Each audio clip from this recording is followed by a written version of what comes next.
Sir नमस्कार आपण को हालचाल 66 को स्वागत करुची धन्यवाद। कहबे ए विषय नहीं नहीं पॉलिटिक्स जाइची दीर्घ दिन शासन परे लोके चाहूले परिवर्तन एवं से परिवर्तन जो सुओ जो छुटला जो भितरे अंतर अंतरे जो सुओ छुटला के भी आशा करि नथिले जे एडे बड़ परिवर्तन हबो बोली किंतु लोकंकर चिंताधारा परिवर्तन हला जो देखिले वर्तमान सरकार जो अव्यवस्था देखिले विभिन्न प्रकार योजना हेले मध्य लो बाट मारणा जो होउची एवं जो नेता मनकु न पचारिकिरी अजाचित नेता मानकर जो प्रादुर्भाव घटुची एवं लोकंक मनरे जो गोटे आशंका थिला गोटे परिवर्तन आसु बोली से परिवर्तन आसिला दीर्घ दिन धरिकिरी कांग्रेस दल रे थिली ता पूर्वरु मध्य मु स्वतंत्र दल रे थिली हाबुला बाबू को आमे समस्ते कहिलु जे कांग्रेस दल को चली जाओ कांग्रेस दल रे भलो पॉलिसी अच्छी गाँ गहल लोक गरीब लोक अच्छी जो प्रतिक्रियाशील दल राजा राजुड़ा दल संगे रहा उचित नुह बोले आम दीर्घ दिन कांग्रेस कांग्रेस रही जहाँ कि कांग्रेस भल करने आम सबको उपदेश दौलु से अनुसार भी कार्य करूँ जेतबले आमर कथा शुणागला नहीं कौन स्वार्थ आमर नथिला गोटे नेता बा गोटे दल प्रति आमर त्याग मनोभाव थिला जेतबले मते कई सुनले नहीं मोर कथा समस्त को तैयारी करवा लोक मु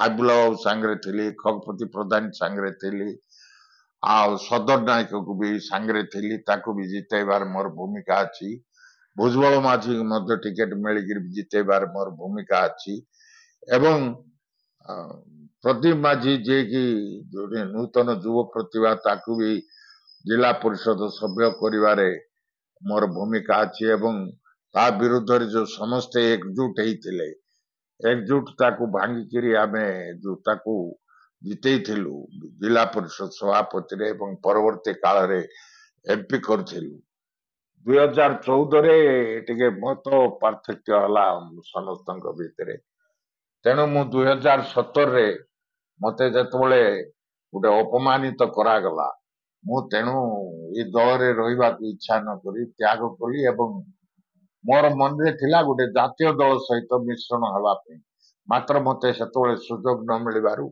मु बीजेडी को गली एवं बीजेडी रे डाकिकरी मुख्यमंत्री एवं संगठन संपादक प्रणव प्रकाश दास मते को ऑब्जर्वर करी सह पर्यवेक्षक करी दायित्व देले कोटपाड़ जोटि 31,300 वोट रे 2014 कांग्रेस प्रार्थी जीती थिला सिटी आमे बड़ कष्ट पड़ी 2,500 वोट रे पद्मिनी दियान को जीतेलु सी भी लोकंकर काम किछि कला नहीं तार सहित जोगाजोग रखला नहीं ए सब जाक देखिकी एवं वर्तमान जो नेतृत्व आमर जो बीजेडी नेतृत्व माने जोगाजोग मोर सांगे रक्षा कले नहीं तेणु मु गोटे सीनियर लीडर मोर गोटे उपदेश एडवाइस नेबा कथा कौन से गुरुत्व दिगला नहीं मत तेणु मु देखली गोटे परिवर्तन हावा बहुची परिवर्तन आसुची एवं नूतन सरकार गठन हबो एवं लोकंकर किछि काम हबो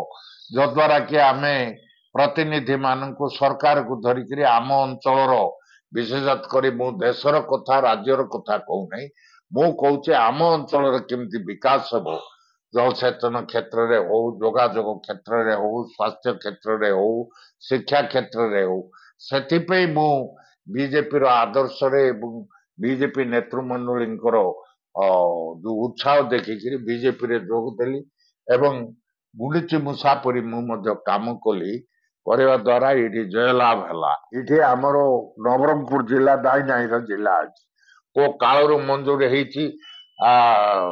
रेल लाइन आज पर्यंत हो पारि जोटा कि विकास गोटे अंग आ स्वास्थ्य सेवा क्षेत्र में आम पछरे पड़ जाइए सबुठी मेडिकल कॉलेज है आमर यहाँ आदिवासी अध्युषित अंचल ये मेडिकल कॉलेज हवा कथा शिक्षा आमर नवरंगपुर कॉलेजटा सरकारी कॉलेज हवा कथा से आमे ପଛରେ ପଡିଯାଇଛି ଏବଂ ଅନ୍ୟାନ୍ୟ ଅଞ୍ଚଳ ମଧ୍ୟ ଶିକ୍ଷା କ୍ଷେତ୍ରରେ ଆମର ଅଞ୍ଚଳ ପଛରେ ପଡିଯାଇଛି। ଶିକ୍ଷାର ମଧ୍ୟ ଉନ୍ନତି ହେବା କଥା।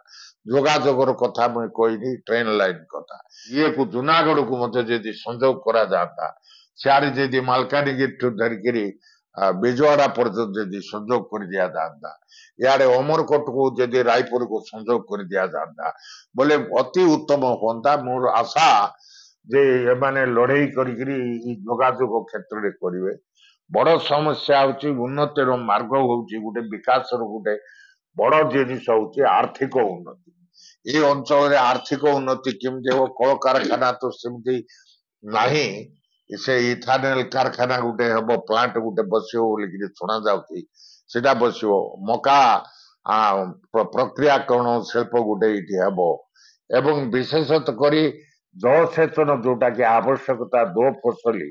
ଏବେ ଆମର ପରବର୍ତ୍ତୀ ଓଡିଶା ଜିଲ୍ଲା କୋରାପୁଟ ଜିଲ୍ଲାରେ ଯୋଉ ପ୍ରକାର ଜଳସେଚନ ହଉଛି, ଇଆଡେ କଳାହାଣ୍ଡି ଜିଲ୍ଲାରେ ଜଳସେଚନ ହଉଛି, ସେଠାର ଲୋକଙ୍କର ଆର୍ଥିକ ଉନ୍ନତି ଯୋଉ ପ୍ରକାର ହେଇଛି, ଆମର ଏଇଠି ଜଳସେଚନ ଯଦି ସୁବିଧା ହବ, କୁହାଯାଉଛି ଇନ୍ଦ୍ରାବତୀ ମେଗା ଜଳସେଚନ ପଏଣ୍ଟ ଆସିକିରି ଜଳସେଚନ ହବ ବୋଲି, ସେଟା କେତେ ଦୂର ଫଳପ୍ରଦ ହବ? ମୋର ଦୀର୍ଘ ଦିନର ଅନୁଭୂତିରୁ, ଏ ଯୋଉ ଇନ୍ଦ୍ରାବତୀ ପ୍ରକଳ୍ପରେ ଦୀର୍ଘ ଦିନର ଅନୁଭୂତିରୁ ମୋର ମନରେ ସନ୍ଦେହ ଉପୁଜୁଛି। ଆଗରୁ 1,00,000 ଏକର ନବରଙ୍ଗପୁର ଅଞ୍ଚଳକୁ ପାଣି ଯୋଗାଣ ଥିଲା, 1,00,000 ଏକର କଳାହାଣ୍ଡିକି ଥିଲା। ମାତ୍ର ଯେହେତୁ ପାୱାର ଜେନେରେସନ ଇଲେକ୍ଟ୍ରିସିଟି ପ୍ରଡ୍ୟୁସ ହେଲା ପରେ 2,00,000 ଏକରକୁ ଜମି ଜଳ ଯୋଗାଣ ହବ। ଆମର ଏଇଠି ନ ହବାର ମୂଳ କାରଣ ହଉଛି ପାୱାର ଜେନେରେସନ, ଇଲେକ୍ଟ୍ରିସିଟି ପ୍ରଡକ୍ସନ, ବିଦ୍ୟୁତ ଉତ୍ପାଦନ ପାଇଁ ଆମର ସୁବିଧା ନାହିଁ। ତେଣୁ ସେଇଟାକୁ ପାଣିକି ଏଇଟା ଆମର ଦିଟା ଜିନିଷ, ତଳମୁଣ୍ଡ ତଳ ଅଞ୍ଚଳର ପାଣିକି ସେଟା ଉପର ମୁଣ୍ଡକୁ ଛାଡିକିରି ସେଟା କଳାହାଣ୍ଡିର ମୁଖିଗୁଡାରେ କରାଗଲା। ଦିଟା ଉଦ୍ଦେଶ୍ୟ ତାର। ଉଦ୍ଦେଶ୍ୟ ହଉଛି ପାୱାର ଜେନେରେସନ, ପାୱାର ଜେନେରେସନ ପାରେ ଉଦ୍ବୃତ୍ତ ଜଳ ଯାଇକିରି ଜଳସେଚନ ହବ। କିନ୍ତୁ ଆମର ଇଆଡେ ପାୱାର ଜେନେରେସନ ନଥିଲାରୁ ଆମର ଏଇ ତଳ ମୁଣ୍ଡକୁ ଛାଡିଲେ ନାହିଁ। ମାତ୍ର ନିୟମ ଅନୁସାରେ ଆମର ଇଜମେଣ୍ଟ ରାଇଟ୍ ଆଣ୍ଡ ରାଇପେରିଆନ ରାଇଟ୍ ରହିଛି। ଆମର ଯେହେତୁ ତଳ ଅଞ୍ଚଳର ଲୋକ ଜଳ ପାଇବାର ଅଧିକାର ରହିଛି, ଯୋଉ ଅଧିକାର ଜଳ ଅଧିକାର ରହିଛି ରାଇପେରିଆନ ଆଣ୍ଡ ଇଜମେଣ୍ଟ ରାଇଟ୍, ସେଇଟାକୁ ବଞ୍ଚିତ କରାଯାଇଛି। ତେଣୁ ଛୋଟ ଛୋଟ ଯୋଉ ନାଳ ଗୁଡାକ ରହିଛି, ନଦୀ ଗୁଡାକ ରହିଛି, ଛୋଟ ଛୋଟ ନଦୀ ଗୁଡାକରେ ଉଠା ଜଳସେଚନ ଏବଂ ଚେକ୍ ଡ୍ୟାମ୍ କରିକିରି ଯେମିତି ପାଣି ରହିବ। ନହେଲେ ଆଉ ଗୋଟେ କଥା କରାଯାଉଛି, ନଈ ମାନଙ୍କରେ ବଡ ବଡ ପୋଖରୀ ଖୋଳା ଯାଇକିରି ସେ ଯୋଉ ଜଳସେଚନ କରାଯାଉଛି, ଇଣ୍ଟିରିୟର ଜଳସେଚନ କରାଯାଉଛି, ସେ ଯଦି ମଧ୍ୟ ବ୍ୟବସ୍ଥା କରାଯାଆନ୍ତା, ଆମର ଯୋଉ ନଦୀ ନାଳ ବହି ଯାଉଛି, ପାହାଡିଆ ନଦୀ ନାଳ ବୋଲେ ଆମର ଜଳସେଚନ ଆଂଶିକ ଭାବରେ ହେଲେ ଆମର ଆର୍ଥିକ ଭୂ ଫସଲ ଯଦି କରିବେ ଚାଷୀ ଆର୍ଥିକ ଉନ୍ନତି ହେବ।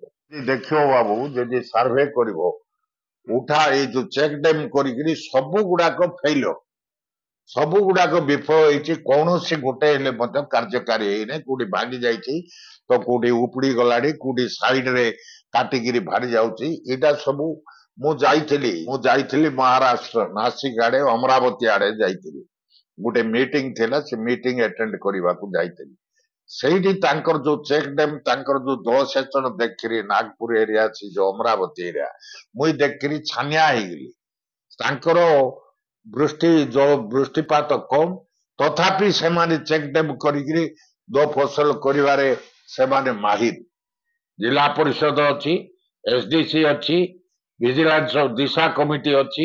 ଏସବୁ ଗୁଡା କମିଟି ଗଠନ କରି ରାଜନେତା ମାନେ ବୁଲିକିରି ଦେଖିବା କଥା, କିନ୍ତୁ ସେମାନେ ସେଥିପ୍ରତି ଦୃଷ୍ଟି ଦଉନାହାନ୍ତି।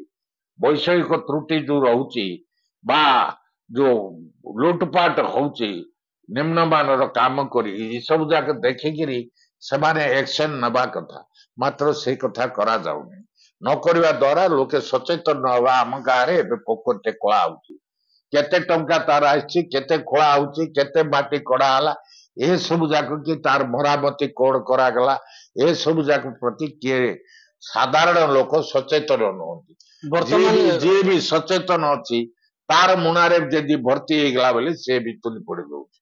ବର୍ତ୍ତମାନ ସବୁ ତଦନ୍ତ କରିବାର ନିହାତି ଆବଶ୍ୟକ ରହିଛି ନା? ନିଶ୍ଚିତ ଭାବରେ ସବୁ ତଦନ୍ତ କରିକିରି କାର୍ଯ୍ୟାନୁଷ୍ଠାନ ଗ୍ରହଣ କରିବାର ଆବଶ୍ୟକତା ରହିଛି। ବର୍ତ୍ତମାନର ଯୋଉ ନୂତନ ପରିବର୍ତ୍ତନ ହେଲା, ନୂତନ ସରକାର ଏବଂ ଯୋଉ ନୂତନ ଭାବେ ଯୋଉ ନିର୍ବାଚିତ ହେଇକିରି ଆସିଲେ, ତାଙ୍କୁ ମୁଁ ଅନୁରୋଧ କରୁଛି ପ୍ରତ୍ୟେକ ଅଞ୍ଚଳରେ ଯାଇକିରି ତଦାରଖ କରିବେ, ପ୍ରତ୍ୟେକ କାମର ତଦାରଖ କରିବେ ଏବଂ ପ୍ରତ୍ୟେକଠି ସେମାନେ ଅଂଶଗ୍ରହଣ କରିବେ। ପଞ୍ଚାୟତ ସମିତି ବୈଠକ ହଉ କି ଜିଲ୍ଲା ସ୍ତରୀୟ ବୈଠକ ହଉ, ଯୋଉଠି ହେଲେ ମଧ୍ୟ କରିକିରି ସେ ସବୁ ଗୁଡାକ ତଦାରଖ କରିବାର ଆବଶ୍ୟକତା ରହିଛି। ଶିକ୍ଷା, ସ୍ୱାସ୍ଥ୍ୟ ଏବଂ ଗମନାଗମନ ଏ ତିନିଟା ଜିନିଷକୁ ଆପଣ ବିଜେଡି ସରକାର ପାଖରେ କଣ ଅନୁଭବ କରିଛନ୍ତି? ନାଇଁ ଶୁଣ ବାବୁ, ଶିକ୍ଷାର କଣ ଉନ୍ନତି ହେଇଛି? ଖାଲି ରୂପାନ୍ତରୀକରଣ ହେଲା ସ୍କୁଲ ଗୁଡାକ। 5,000 ଟଙ୍କାର ଆଲମିରାକୁ 11,000 ଟଙ୍କା ଦେଇକିରି କିଣିଲେ। ରୂପାନ୍ତରୀକରଣ ହେଲା ଚୂନ ବୁଳି ଦେଇକିରି ଭିତରେ ଦେହରେ ଯେମିତି କୁଣ୍ଡିଆ ହେଇଥିବ, ଯାଦୁ ହେଇଥିବ, ଘା ହେଇଥିବ, ଉପରେ ପାଉଡର ବୁଳି ହେଇକିରି ବାହାରିଲା ପରି ହେଇଛି। ଏଇଟା ଶିକ୍ଷକ ନାହାନ୍ତି, ଉପଯୁକ୍ତ ପାଠ ପଢେଇବାକୁ ନାହାନ୍ତି, ଶିକ୍ଷକ ନାହାନ୍ତି। ଏ ରୂପାନ୍ତରୀକରଣ କରିଦେଲେ କଣ ତାର ଶିକ୍ଷାର ଉନ୍ନତି ହେଇଯିବ? ଶିକ୍ଷାର କେମିତି ଉନ୍ନତି ହବ ସେ ଦିଗରେ ଶିକ୍ଷକ ମାନଙ୍କୁ ନିଯୁକ୍ତି କରି ସେ ଦିଗରେ ଦୃଷ୍ଟି ଦେବା କଥା। ଶିକ୍ଷାର କଥା ଆମର କଲେଜ ଗୁଡାକ ଅଛି। ଏବେ ମେଟ୍ରିକ ଯେତିକି ପାସ୍ କରିଛନ୍ତି, ଆମର +2 କଲେଜରେ ସେତିକି ସିଟ୍ ନାହିଁ। ହେଲେ ଏ ପିଲା ଯିବେ କୁଆଡେ? ବେକାର ହେବେ ବା ଦାଦନ ଖଟିବାକୁ ଯିବେ। ତେଣୁ ଅଧିକ କଲେଜ କରିକିରି +2 କଲେଜ, ଡିଗ୍ରୀ କଲେଜ କରିକିରି ଶିକ୍ଷା ଦବ, ଆଉ ବୈଷୟିକ କଲେଜ, ଟେକ୍ନିକାଲ କଲେଜ କରିକିରି ଶିକ୍ଷା ଦବ, ଟେକ୍ନିକାଲ ଶିକ୍ଷା ଏସବୁ ଗୁଡାକ ଯଦି କରାଯାଆନ୍ତା, ତେବେ ଆମର ଏ ଯୋଉ ବେକାରୀ ସମସ୍ୟା କିଛି ମାତ୍ରାରେ ଲାଘବ ହୁଅନ୍ତା। ଶିକ୍ଷା କ୍ଷେତ୍ରରେ ଏ ସରକାରର ବିଫଳତା ବେଶୀ ଦେଖା ଦେଇଛି। ଆଉ ଗମନାଗମନ କେନ୍ଦ୍ର ସରକାର ଦଉଛି ପଇସା ପ୍ରଧାନମନ୍ତ୍ରୀଙ୍କୁ ସଡ଼କ ଯୋଜନାରେ, ସେ ଦିଗରେ କିଛିଟା ଆଗ ଅପେକ୍ଷା ଉନ୍ନତି ହେଇଛି। ତଥାପି ଆହୁରି ପାହାଡିଆ ଅଞ୍ଚଳ, ଆମର ଅଞ୍ଚଳ ତ ପାହାଡିଆ ଅଞ୍ଚଳ, ଅଗମ୍ୟ ଅଞ୍ଚଳ, ନଦୀ ନାଳ ଭରି ହେଇକିରି ଅଛି। ତଥାପି ଆହୁରି ମଧ୍ୟ ଏବେ ଭାରରେ ବୁହା ହେଇକିରି ରୋଗୀ ଆସୁଛନ୍ତି, ଆଉ ଗର୍ଭବତୀ ମହିଳା, ପ୍ରସୂତି ମହିଳା ମଧ୍ୟ ଆସୁଛନ୍ତି। ଆହୁରି ଗମନାଗମନର ଗୋଟେ ବିକାଶର ହଉଛି ଶିକ୍ଷା, ସ୍ୱାସ୍ଥ୍ୟ, ଗମନାଗମନ, ଆର୍ଥିକ ଉନ୍ନତି। ଗମନାଗମନରେ ମଧ୍ୟ ଆମେ ଟିକେ ପଛେଇ ଗଲା ପରି ହେଇଛି। ନିଶ୍ଚୟ ଏଇ ସରକାର ନିଶ୍ଚୟ କରିବେ। ଆଉ ଶିକ୍ଷା, ସ୍ୱାସ୍ଥ୍ୟ କଥା ନ କହିବା ଭଲ। ଡାକ୍ତର ନାହାନ୍ତି ଅନେକ ଜାଗାରେ, CSC ଗୁଡାକରେ ଡାକ୍ତର ନାହାନ୍ତି। PSC କଥା ତ ଛାଡ, CSC ଗୁଡାକରେ ଡାକ୍ତର ନାହାନ୍ତି। ଜିଲ୍ଲା ମେଡିକାଲରେ ମଧ୍ୟ ଡାକ୍ତର ଅଭାବ, ଇକ୍ୟୁପମେଣ୍ଟ ଅଭାବ। ଏଇ ସବୁ ଜାଗାରେ କେମିତି ଖାଲି ହେଲ୍ଥ କାର୍ଡ କରିଦେଲେ, ବିଜୁ ସ୍ୱାସ୍ଥ୍ୟ କାର୍ଡ କରିଦେଲେ କଣ ସମସ୍ୟାର ସମାଧାନ ହେଇଯିବ? ଡାକ୍ତର ଯଦି ନଥିବେ ବୋଲେ, ଆଉ ନିହାତି ଦରକାର ଗୋଟେ ସମାଜର ଗଠନ ପାଇଁ ସୁସ୍ଥ ମଣିଷ, ସୁନ୍ଦର ସ୍ୱାସ୍ଥ୍ୟ, ସୁସ୍ଥ ମଣିଷ ଦରକାର। ଯଦି ଜଣେ ଅସୁସ୍ଥ ହେଇଯିବ, ସେ ତ କାମ କରିପାରିବ ନାହିଁ, ସେ ଚଳିବ କେମିତି? ତେଣୁ ସୁସ୍ଥ ସମାଜ ଦରକାର, ଆମର ସୁସ୍ଥ ଛୁଆ ଦରକାର, ସୁସ୍ଥ ଯୁବକ ଦରକାର, ଏସବୁ ଦରକାର। ତେଣୁ ଆମର ସ୍ୱାସ୍ଥ୍ୟ ପାଇଁ ମଧ୍ୟ ଅଧିକ ଗୁରୁତ୍ୱ ଦେବା କଥା। ଆଉ ବିକାଶର କଥା, ବିକାଶର ଅର୍ଥ କଣ? ଖାଲି ଚାଉଳ ଗଣ୍ଡେ ଦେଇଦେଲେ କି କାହାକୁ 1,000 ଟଙ୍କା ବାଣ୍ଟି ଦେଲେ ବିକାଶ ହୁଏ ନାହିଁ। ବିକାଶ ଗୋଟେ କଥା, ଗୋଟେ ଏଡିଟୋରିଆଲ ରେ ପଢୁଥିଲି, Man does not live on bread only। ବୋଲେ ରୁଟି ଖାଇଦେଲେ ଜଣେ ବଞ୍ଚିଯିବ ସେ କଥା ନାହିଁ। ତାର ଉପରେ he needs butter too। ବୋଲେ ରୁଟି ସାଙ୍ଗରେ ବଟର ବୋଲେ ଲହୁଣୀ ମଧ୍ୟ ଆବଶ୍ୟକ। ଏବେ ଚାଉଳ ଦେଇଦେଲେ କଣ ହବ? ତାଙ୍କୁ ଡାଲି 200 ଟଙ୍କା, ତେଲ 200 ଟଙ୍କା, ପନିପରିବା ଆକାଶ ଛୁଆଁ। ଏମିତିରେ ଖାଲି ଚାଉଳଟା ଦେଇଦେଲେ ଚାଉଳ ଚୁବେଇକିରି ସେ ଖାଇବ କି?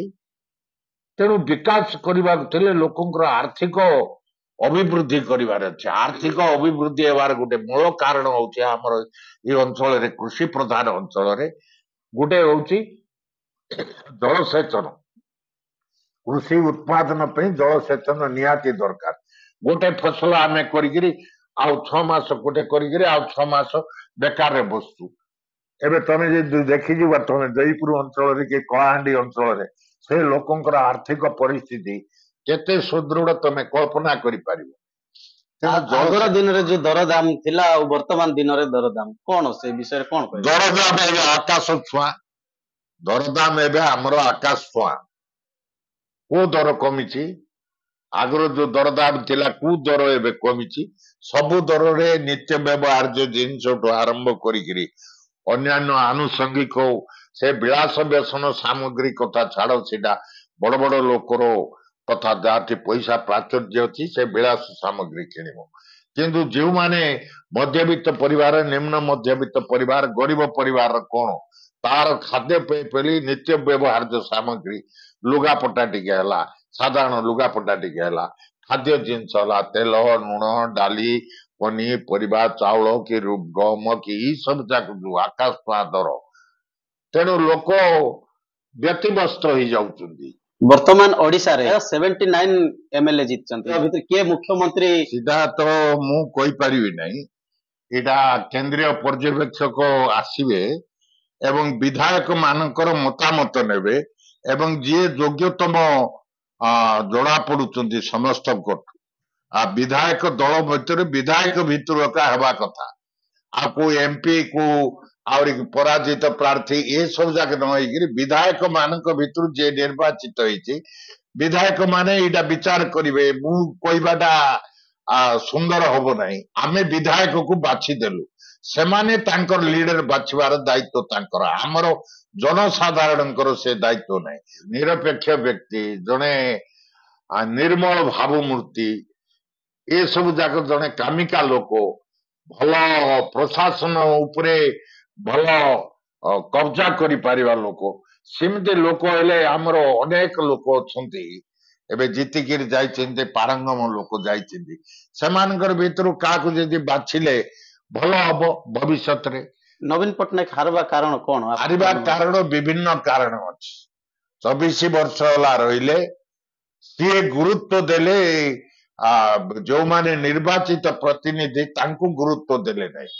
ଗୋଟେ ପ୍ରଶାସକକୁ ଯାହାର କି ରାଜନୀତି ସହିତ କୌଣସି ସମ୍ପର୍କ ନାହିଁ, ତାକୁ ଗୁରୁତ୍ୱ ଦେଇକିରି ତାକୁ ଉଡାଜାହାଜରେ ବୁଲେଇଲେ ଚାରିଆଡେ। ତାଇ ସାଙ୍ଗରେ ଅନ୍ୟାନ୍ୟ ଯୋଉମାନେ ନିର୍ବାଚିତ ପ୍ରତିନିଧି ଅଛନ୍ତି ସେମାନେ ଗୋଟେ ନପୁଂସକ କ୍ରୀଡ଼ନକ ହେଇକିରି ରହିଲେ। ମୂଳ କାରଣ ହଉଛି ସେଇଟା।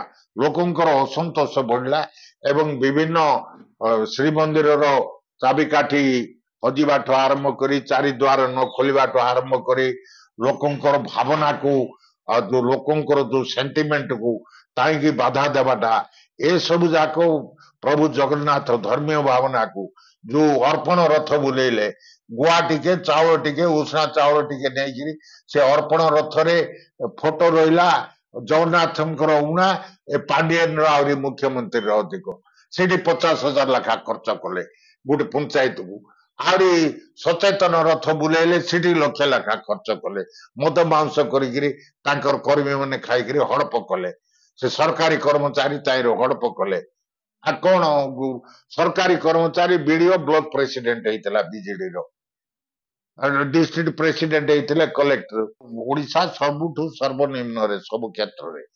ଆମର ନବରଙ୍ଗପୁର ଜିଲ୍ଲା ସବୁ କ୍ଷେତ୍ରରେ ପଛୁଆ, ପେର କ୍ୟାପିଟା ମୁଣ୍ଡ ପିଛା ଆୟରେ କମ, ନାରୀ ଶିକ୍ଷାରେ କମ, ଶିକ୍ଷା ହାରରେ କମ, ଗମନାଗମନରେ କମ, ସବୁ କ୍ଷେତ୍ରରେ ଆମେ ଯୋଉ ପଛୁଆ ଅଛୁ, ଏ ପଛୁଆ ଅଞ୍ଚଳ ସାମଗ୍ରିକ ବିକାଶ ହେଲେ ହିଁ ହେବ। ଖାଲି ମୁହଁଟାରେ ପାଉଡର ଲଗେଇ ଦେଇକିରି ହାତରେ ଗାଦି ଥିବ, କୁଣ୍ଡିଆ ଥିବ, ଦେହଜା କୁଣ୍ଡିଆ ଥିବ ହେଲେ ବିକାଶ ହବ ନାହିଁ। ସମଗ୍ର ଶରୀର ଯେମିତି ସୁସ୍ଥ ରହିବାର ଅଛି। ତେଣୁ ପ୍ରତ୍ୟେକ ଅଙ୍ଗ, ପ୍ରତ୍ୟେକ ଅଂଶ, ପ୍ରତ୍ୟେକ ଅଞ୍ଚଳର ସାମଗ୍ରିକ ବିକାଶ ହେବାଟା ଆମେ ଚାହୁଁଛୁ। ବିଜେପି MP ଜିତିଛନ୍ତି, ଆଉ ଯୋଉ ତାଙ୍କର ସହଯୋଗୀ ଦଳ 53 ବିଧାୟକ MP ସାହାଯ୍ୟ କରୁଛନ୍ତି। ସାମଗ୍ରିକ ଭାବରେ ଯୋଉ ଝୋଲା ସରକାର ଭାଙ୍ଗି, ଯୋଉ ଅତୀତରେ ଦେଖାଯାଇଛି ଯେ ମେଣ୍ଟ ସରକାରରେ ନାନା ପ୍ରକାର ଦୁର୍ନୀତି ହେଇଛି, ମେଣ୍ଟ ସରକାର ଭାଙ୍ଗି ଯାଇଛି, ଇଏ ହେଇଛି। ମାତ୍ର ଏଇଟା ପ୍ରଧାନମନ୍ତ୍ରୀଙ୍କର ବ୍ୟକ୍ତିତ୍ୱ ଉପରେ ଏବଂ ବିଜେପି ଦଳର ନିଷ୍ଠା ଉପରେ ନିର୍ଭର କରୁଛି। କେବେ ଭାଙ୍ଗିବ ନାହିଁ। କାହିଁକି ଭାଙ୍ଗିବ? ଝୁଲା ସରକାର, ମେଣ୍ଟ ସରକାର କାହିଁକି ରହିବ ନାହିଁ? ଜିଲ୍ଲାରେ 2 ଜଣ ମନ୍ତ୍ରୀ ଥିଲେ, ହାବିବୁଲ୍ଲା ଖାନ୍ ଆଉ ପରମା ପୂଜାରୀ ଆମର ନବରଙ୍ଗପୁର ଅଞ୍ଚଳରେ। ରାଜୀବ ଗାନ୍ଧୀଙ୍କ ସମୟରେ ଦଳ କେହି ପରିବର୍ତ୍ତନ କରିପାରିବେ ନାହିଁ, ଡିଫେକ୍ସନ ରୁଲ ହେଇଥିଲା।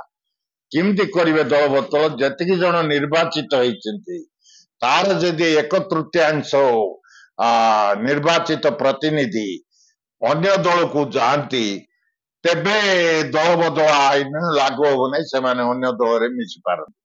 ଯଦି ଉଣା ମିଶିଲେ ବୋଲେ ତାଙ୍କର ସଭ୍ୟ ପଦ ରଦ୍ଦ ହବ। ଅଯଥା ଶିର ନାସ୍ତି ଶିର ପୀଡା। ସେମାନେ ଆଇଲେ ମତେ ଏଇଟା ଦେଲା ନାହିଁ, ମତେ ସେଟା କରିଦିଅ, ଅମକ କରିଦିଅ, ସମକ କରିଦିଅ।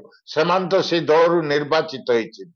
ସେମାନେ ଯଦି ମିଶିବାର ଥିଲା ନିର୍ବାଚନ ପୂର୍ବରୁ ମିଶିକିରି ଛିଡା ହେଇଥାନ୍ତେ, ଟିକେଟ ମାଗିଥାନ୍ତେ, ଜିତିକିରି ଆସିଥାନ୍ତେ। ନହେଲେ ସ୍ୱାଧୀନ ଭାବରେ ଜିତିକିରି ଆସିକିରି ମିଶିଲେ ମଧ୍ୟ ଗୋଟେ କାରଣ ଅଛି। ଆଉ ସବୁଦିନେ ପଇସାଟା କାମ କରିବ ନାହିଁ। ବର୍ତ୍ତମାନର ସ୍ଥିତି ବିଷୟରେ ଓଡ଼ିଶା ସରକାର ଯୋଉଟାକି କାର୍ଯ୍ୟକ୍ଷମ ହେଇନି, ସାକ୍ଷାତକାରକୁ ନେଇଥିବା ହେତୁ କୌଣସି ଲୋକ ସାକ୍ଷାତକାର ନେଉନାହାନ୍ତି। କୌଣସି ନେତୃସ୍ଥାନୀୟ ଲୋକ ମଧ୍ୟ ମୋର ମତାମତ ପଚାରୁନାହାନ୍ତି। ମୋର ଦୁଃଖ କଣ? ମୋର ଯୋଉ ଜ୍ଞାନ ଅଛି, ମୋର ଯୋଉ ଅଭିଜ୍ଞତା ଅଛି, 58 ବର୍ଷ ଯୋଉ ରାଜନୀତିରେ ଅଛି, after completing graduation I became the ward member.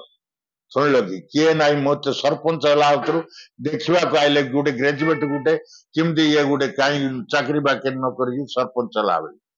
ଆଉ ମୁଇଁ କୌଣସି ହାବିବୁଲ୍ଲା ଖାନ୍ ସମୟରେ କୌଣସି ମଦ ଦୋକାନ ନେଇନାହିଁ କି ଏଇ ଷ୍ଟୋରେଜ ଏଜେଣ୍ଟ ନେଇନାହିଁ କି ଠିକା କାମ କରିକିରି ବଞ୍ଚିକିରି କୋଟିପତି ହେଇ ବୋଲିବା ଲୋକ ନାହିଁ।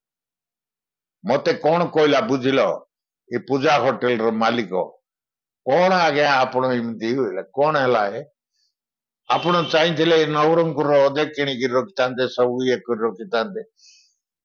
ମୁଇଁ ବୋଇଲି ମୁଇଁ ଅନ୍ୟମାନଙ୍କର ପରି ଘୃଣାର ପାତ୍ର ହେବାକୁ ଇଚ୍ଛା ନାହିଁ। ତମେ ଯୋଉ ଏବେ କହିଲ ମତେ ଗୋଟେ କଥା, ତମେ ଆଗ ପରି ଏକା ଅଛ ବୋଲି, ସେତିକି ମୋର ଆତ୍ମସନ୍ତୋଷ। ମଣିଷ କଣ ନେଇକିରି ଯିବ? ବିଶ୍ୱବିଜୟୀ ଆଲେକଜାଣ୍ଡାର ମଲା ବେଳକୁ କହିଲେ ଯେ ମୁଇଁ ମରିଯିବି, ମ୍ୟାଲେରିଆ ତାଙ୍କୁ ହେଇଗଲା, ମୁଇଁ ମରିଯିବି। ତେଣୁ ତମେ ମତେ କଫିନରେ ଇଏ କଲା ବେଳକୁ ହାତ ଦିଟା ଖୋଲା ରଖିକିରି ଛାଡିବ। କାରଣକୁ ଯଦି ପଚାରେ ବୋଲେ କହିବ କଣ ନେଇକିରି ଆସିଥିଲା ଆଲେକଜାଣ୍ଡାର, ଏବେ ବିଶ୍ୱବିଜୟୀ ହେଇକିରି କଣ ନେଇକିରି ଯାଉଛି? ଖୋଲା ହାତରେ ଯାଉଛି। ଆଉ କଣ ନେଇକିରି ଆମେ ଯିବା? ଯଶ କୀର୍ତ୍ତି ପୌରଷ ନେଇକି। ସାର୍ ଆପଣଙ୍କୁ ଧନ୍ୟବାଦ ଜଣାଉଛୁ ଆମେ ହାଲଚାଲ 66 ରୁ ଆପଣଙ୍କର ବହୁମୂଲ୍ୟ ସମୟ ଦେଇକି ଆମ ହାଲଚାଲ 66 ରେ ଆପଣ ସାକ୍ଷାତକାରରେ ଯୋଗ ଦେଇଛନ୍ତି, ତ ଆପଣଙ୍କୁ ବହୁତ ବହୁତ ଧନ୍ୟବାଦ ସାର୍। ନାଇଁ ନାଇଁ, ମତେ ଧନ୍ୟବାଦ ତମେ ଦେବା କଥା ନୁହଁ, ତମମାନଙ୍କୁ ଧନ୍ୟବାଦ ମୁଇଁ ଦେବା କଥା।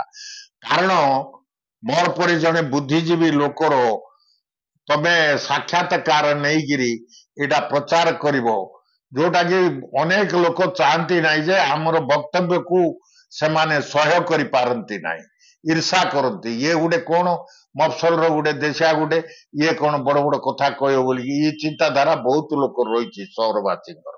ମାତ୍ର ତମେ ଆସିକିରି ଯୋଉ ଏଇଟା ନେଲ ସାକ୍ଷାତକାର, ଏଥିପାଇଁ ବୋଲିକି ତମକୁ ମୁଁ କୋଉ ଭାବରେ ପ୍ରଶଂସା କରିବି ମୋର ଭାଷା ନାହିଁ। ଆପଣମାନେ ମଧ୍ୟ ଆମ ସହିତ ସାକ୍ଷାତକାରରେ ଯୋଗ ଦେବା ପାଇଁ ଚାହୁଁଥିଲେ ଆମ ନମ୍ବର ସହିତ ଯୋଗାଯୋଗ କରନ୍ତୁ। ଆମେ ଆପଣଙ୍କ ପାଖରେ ନିଶ୍ଚିତ ଭାବରେ ପହଞ୍ଚିବୁ ଆଉ ଆପଣଙ୍କର ଯୋଉ ବାର୍ତ୍ତା ରହିଛି ଓଡ଼ିଶାବାସୀଙ୍କୁ, ସାରା ଭାରତକୁ ଏଇ ବାର୍ତ୍ତା ଆମେ ପହଞ୍ଚାଇବାର ନିଶ୍ଚିତ ଭାବରେ ସହଯୋଗ କରିବୁ।